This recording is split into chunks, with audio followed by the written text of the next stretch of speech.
एक छोटा सा पाप उसने किया, छोटा नहीं, परमेश्वर के राज्य में कोई छोटा बड़ा पाप नहीं, पर हम अगर उसको देखेंगे बोलेंगे तो परमेश्वर के सामने बलिदान करने के लिए गया था, परंतु परमेश्वर का आज्ञा, परमेश्वर की आज्ञा है, कहा था याजक बलिदान करेगा तो याजक ही बलिदान करेगा। हालेलुया। उसने जाके बलिदान किया और उसकी वजह से उसका राज, उसका पद चला गया उसके पास से। और आने वाले समय में जब शत्रु उसको घेर लेती है, 1 शमूएल 28 में पढ़ेंगे, जब फलस्तीनी लोग उसके चारों ओर घेराबंदी कर लेते हैं, तब वो डर जाता है, परमेश्वर से पूछता है, परमेश्वर उसको उत्तर नहीं देता, ना स्वप्न के द्वारा उससे बात करता है, ना दर्शनों के द्वारा बात करता है, ना कोई भविष्यवक्ता के द्वारा उससे बात करता है, परमेश्वर उससे बात नहीं करता है। जब वो परेशान हो जाता है कि परमेश्वर उससे बात नहीं कर रहा है, तो वो भूत सिद्धि करने वालों के पास चला जाता है कि वो पूछे कि परमेश्वर क्या कहता है, शैम्यूएल भविष्यवक्ता के द्वारा। तो जब हम पाप करते हैं, जब हम आज्ञा का उल्लंघन करते हैं, तब हम परमेश्वर की उपस्थिति से क्या हो जाते हैं, दूर हो जाते हैं। तो जानो, अपने जीवन में झांक कर देखो कि क्या कोई पाप तो नहीं है, क्या कोई बुराई तो मेरे अंदर नहीं है, कहीं ऐसा ना हो कि मैं परमेश्वर से दूर हो जाऊं। हालेलुया। अपनी आंखों को बंद करे समय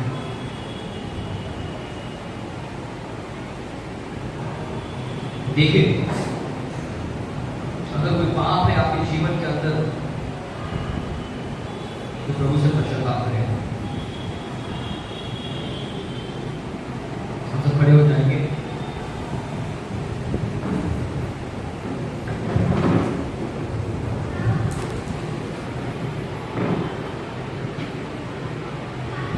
अपने जीवन के अंदर इस समय झांक कर देखना और कहना, पवित्र आत्मा, अगर कोई गुप्त पाप है मेरे जीवन के अंदर जिससे मैं अनजान हूं, मुझे प्रकट कर, ताकि आज अपने हर एक गुनाहों की, हर एक पापों को परमेश्वर के सामने अंगीकार करें, माफी मांगे और परमेश्वर को अपने परिवार में आमंत्रित करें। हे प्रभु यीशु, प्रार्थना करें मेरे पीछे। हे प्रभु यीशु, मेरे जीवन में हर एक उन पापों को जो मैंने गुप्त रीति में किए हैं, जिन्हें कोई नहीं जानता, आज तेरे सामने अंगीकार करता हूँ। प्रभु यीशु, ये पाप, ये आज्ञा का उल्लंघन मैंने आपके विरोध में किया है। प्रभु यीशु, पिता परमेश्वर, हम आपसे दूर नहीं होना चाहते, हम आपकी उपस्थिति में रहना चाहते हैं। प्रभु यीशु, हम अपने पापों के लिए पश्चाताप करते हैं, पछताते हैं, और प्रभु हमें अनुग्रह दे, हम आगे को ये पाप मेरे जीवन से हमेशा के लिए दूर कर दूंगा। प्रभु, एक धर्मी जीवन जीने की ओर अपने जीवन को आगे बढ़ाऊंगा। यीशु के नाम में मैं प्रार्थना करता हूँ, मेरे परिवार में आइए, मेरे जीवन में आइए, यीशु मुझसे बातें करिए। हे प्रभु, बोल, तेरा दास सुनता है। हे मेरे परमेश्वर, मुझसे बातें कर, मेरे आत्मिक आंखों को ज्योतिर्मय कर, मेरे आत्मिक कानों को खोल दे कि मैं सुन सकूं और देख सकूं। यीशु के नाम में मैं प्रार्थना करता हूँ, आमीन। हम अपने दिल की बातों को बांटे, अपने दिल की बातों को बोले, जिसके द्वारा प्रभु यीशु मसीह पिता परमेश्वर से हमारे लिए मध्यस्थी कर सकता है। हालेलुया। अब आज हम इस बात को समझेंगे कि क्या चीजें हैं जो हमको परमेश्वर की आवाज को सुनने से रोकती है। हालेलुया। क्या वो चीजें हैं या कौन कौन सी ऐसी चीजें हैं जो हमको परमेश्वर की आवाज से दूर कर देता है? कौन सी चीजें? अनुमान लगाइए आपको और मुझे बताएं कि ऐसी क्या चीज है जो हमको परमेश्वर से दूर कर देती है, परमेश्वर की आवाज को सुनने नहीं देती। परमेश्वर अगर हमसे बातें भी करना चाहे तो भी हमारे कान बंद होंगे, हमको सुनाई नहीं देगा। परमेश्वर अगर बात भी करे तो हमको लगेगा शैतान बोल भी जा रहा है। हालेलुया। ऐसी क्या चीजें होगी? चिंता, संसार की अभिलाषा, ये क्या करेगी? परमेश्वर की आवाज को हमको सुनने नहीं देगी। और क्या हो सकता है? सोचिए सोचिए।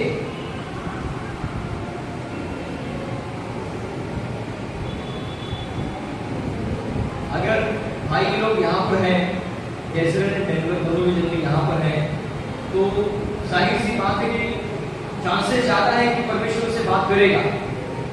जरा बहुत अच्छा खासा उम्मीद है उनको कि परमेश्वर यहाँ पर उनसे बात करेगा। हालेलुया।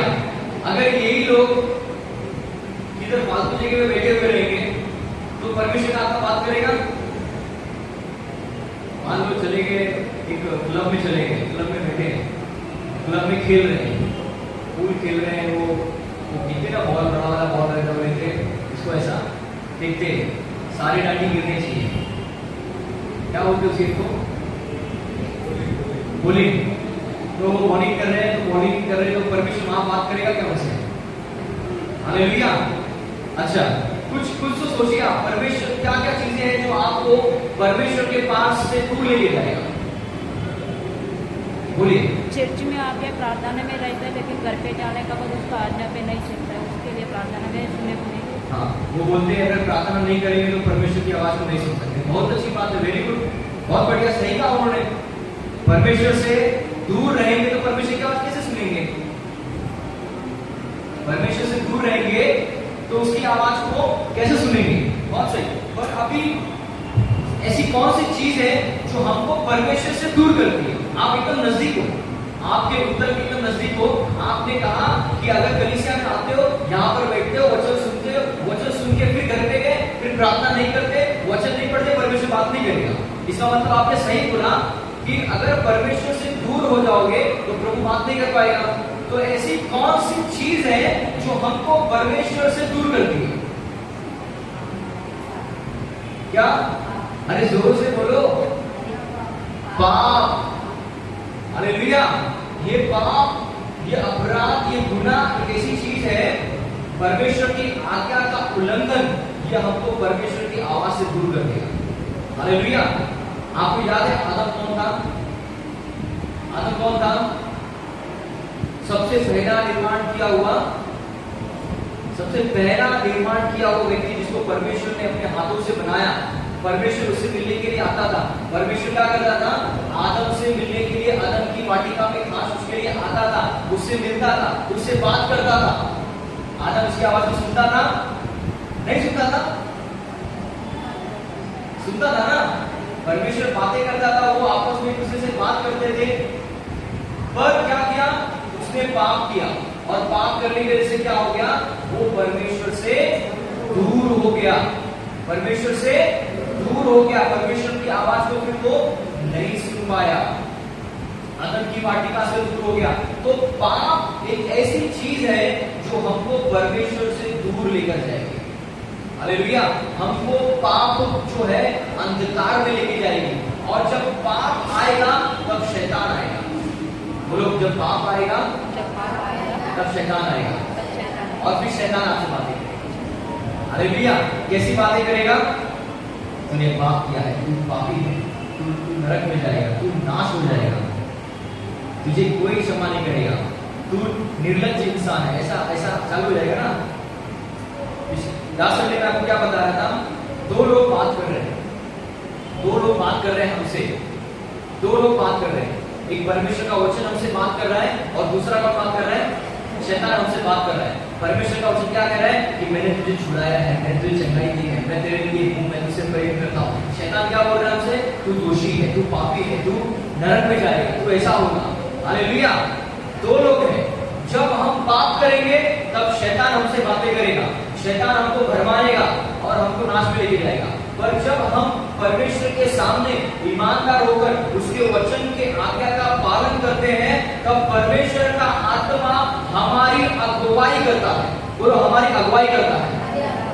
हालेलुया। अगुवाई न सिर्फ हमारे आत्मिक जीवन में, परंतु हमारे स्वाभाविक जीवन में भी हमारी अगुवाई करता है। हमको कैसे काम करना है, पवित्र आत्मा हमको बताएगा, ये रास्ते से मत जा, यहां से जा। हालेलुया। मैं आपको एक टेस्टिमनी देता हूं, परमेश्वर कैसे मदद करता है। अभी ये बीते शुक्रवार के दिन की बात है। कौन से दिन की? शुक्रवार के दिन की बात है। एक हमारे वर्कशॉप पे गाड़ी आई है, एक गाड़ी थी, वो काफी परेशान थी लोगों को, और वो गाड़ी में कुछ ऐसी दिक्कतें हो गई जिनको लेकर हमारे भाई संदेश और मैं दोनों भी काफी परेशान हो गए। इतना परेशान हो गए कि मतलब क्योंकि वो गाड़ी बहुत बड़ी थी, और वो गाड़ी अगर घुस गई अंदर तो फिर बाकी सब काम रुक जाता था। ठीक है, तो जब अंदर पहुंच गए, हम काफी प्रयत्न कर रहे हैं, काफी कोशिश कर रहे हैं, और फिर हमको लग रहा है कि ये शैतान का आक्रमण है कहीं। और ये लिटरली शैतान ने एक चाल को चला था। शैतान ने हमारे हमको ना अननेसेसरी चिंता में डालने के लिए, एक परेशान करने के लिए एक इसको रचा, और हम बड़े उदास हो गए उस बात को लेकर। हम काफी प्रयत्न कर रहे हैं, हम उस जो चीज खराब हो गई थी वो नया भी लेकर आए, नया डाले तो भी नहीं चल रहा है, दूसरा लेके आए तो भी नहीं चल रहा है, ऐसे 3 चेंज कर दिए। और वो एक पर्टिकुलर चीज को फिट करने के लिए कम से कम 3 से 4 घंटे जाता था। सिर्फ उसको निकालो, फिट करो, निकालो, फिट करो। ऐसे हम लोग बहुत परेशान हो गए। मैं भी काफी चिंतित हो गया, और यहाँ तक कि फिर मेरा मुझे दिक्कत हो रही थी, सिर दर्द देने लगा मेरा। तो मैं बोला बैठ गए, आज कुछ नहीं करेंगे। मैं बोला आज काम पे जाऊंगा ही नहीं। मैं आराम किया, आराम करने के बाद दोपहर में चला गया। हमारा वाकोला में एशियम हाउस है, वहाँ पर जाकर बैठ गया, आराधना करने लगा, प्रार्थना कर रहा था प्रभु से। मन नहीं लग रहा था, फिर भी कहीं ना कहीं मन वहाँ पर डिस्ट्रैक्ट हो रहा था कि वहाँ कैसे होगा, क्या होगा। पर मैं सीधा वचन बोल रहा था, वचन लेकर पढ़ रहा था, फिर बैठ रहा था, फिर प्रभु से बात कर रहा था, फिर अगर मन भटकने लगा था फिर वचन लेता था, फिर वचन पढ़ता था, फिर प्रभु से बात करता था। हालेलुया। अभी क्या हो रहा था यहाँ पे? एक तरीके से शैतान चिंता को लेकर आ रहा है, दबाव को लेकर आ रहा है, ऑपरेशन लेकर आ रहा है, दबाव सताव लेकर आ रहा है कि ऐसा हो गया, वैसा हो गया, ये होगा, वो होगा। तो क्या आ रहा है? मन में बहुत सारी चीजें आ रही है। मैं क्या कर रहा हूँ? उसी समय परमेश्वर का वचन निकाल रहा हूँ, वचन को पढ़ने लगता हूँ। जैसे वचन को पढ़ रहा हूँ, चिंता बाजू में हट जाएगी। फिर जाके फिर परमेश्वर के सामने बैठ रहा हूँ, घुटने टेक कर प्रार्थना कर रहा हूँ, प्रार्थना कर रहा हूँ। फिर अगर शैतान आके बोलने लग रहा है, फिर उसको लेकर के करने लगा। फिर अंत में मैं स्थिर हो गया, शांत हो गया, मैं शांति से बैठ गया, और परमेश्वर के आत्मा से एक अगुवाई हुई।